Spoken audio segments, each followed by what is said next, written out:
Afternoon. This is Eric Coffin, the editor of HRA Advisories. I'm here with Gwen Preston, the Resource Maven.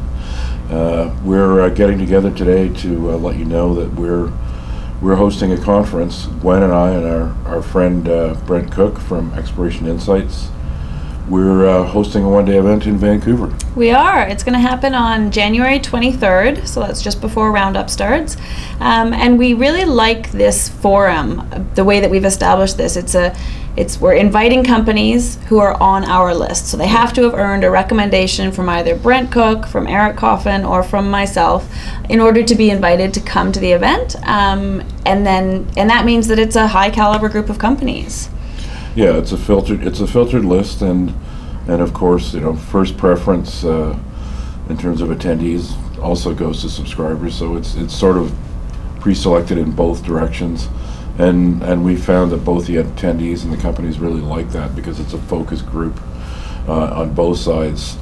People aren't there to collect pens. They want to hear about the companies. They want to talk to the executives. That's the whole idea. Absolutely. All right, so let's jump right in to talk about one of the kinds of groups that one of the kinds of companies that we're inviting, and these are the either under construction or nearing that stage gold companies. Now, it takes some pretty specific characteristics in today's market for those stories to work, but two companies that are coming to the event that fit those bills are Kaminak and True Gold.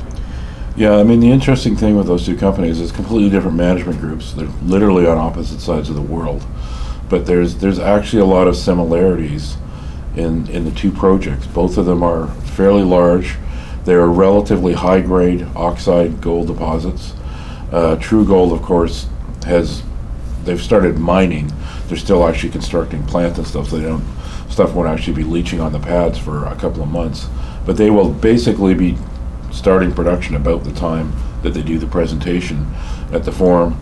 Kaminak will probably be just about delivering their feasibility study. Absolutely. During the forum.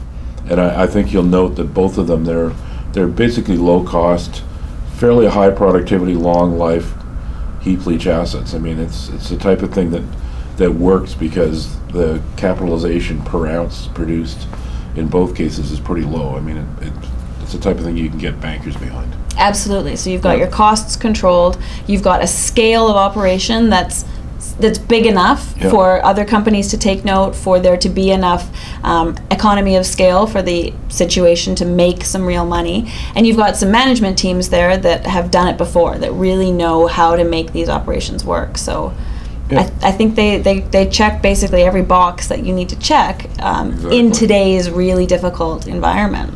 The other thing about this environment too, of course, if you're earlier stage, things are even more difficult. I mean, amassing money for early stage drill testing or even earlier stage project acquisition is tough.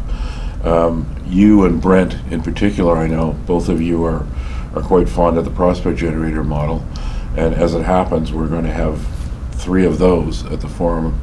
Do you want to give people a short pre-see on who these companies are? Yeah, so we've got Eurasian Minerals coming off of my list, and I know, or at Brent's as well, actually. This is a project generator that has been around for a long time. They know how to cut deals, which is so important within that model. They stick to the model. They have money coming in from other companies that are working on their projects, from advance royalties, from actual royalties. So they're essentially a self-funded model that if they ever get short of money, then they sell a project because they've got enough good ones that they can. So it's one of these, the reason that we like project generators is because it's actually an exploration model that isn't always dependent on going to the market to raise money.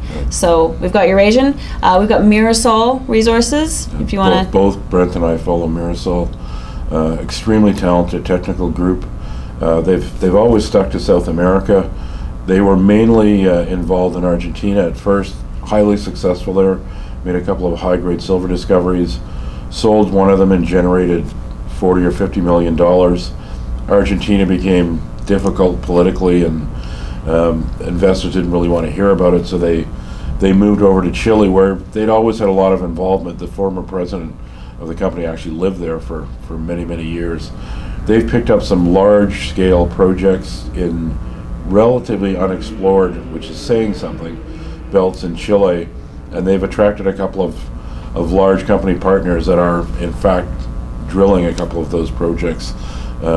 We may actually be seeing drill results right about the time of the forum. Yeah, which would be great. And then the third isn't really a project generator, but it's a really, they fit the same bill in that it's an incredibly skilled and proven technical team, and that's Pilot Gold. So they're working on Kinsley Mountain in Nevada, they're working on Gold Strike in Utah, and then they have their portfolio in Turkey. All the arguments there truly come down to technical prowess. Yeah. They have new ideas, the sort of new and old ideas about the geology and how to take a new look at it. And they're really showing scale. They're showing that there could be some really sizable economic projects developing in those places. They're earlier stage, but they have the money and they have the expertise, I think, to take those projects where they need to go in today's environment. Yeah, I mean, basically it's a group of companies hitting milestones, generating news. There's going to be stuff going on, and you'll get a chance to meet all of these companies' management one-on-one, face-to-face, ask them questions, hear their presentations, and then whichever companies you like, you can keep track of and follow up on later. It's a great way to get a personal introduction to a set of really strong companies. Absolutely, and there's more companies than what we talked about today, but we don't want to overwhelm you with the whole list. For more information and to sign up to come to the event, it's www.metalsinvestorforum.com. January 23rd in Vancouver. Eric Coffin, Brent Cook, and myself, and we would love to see you there. See you there.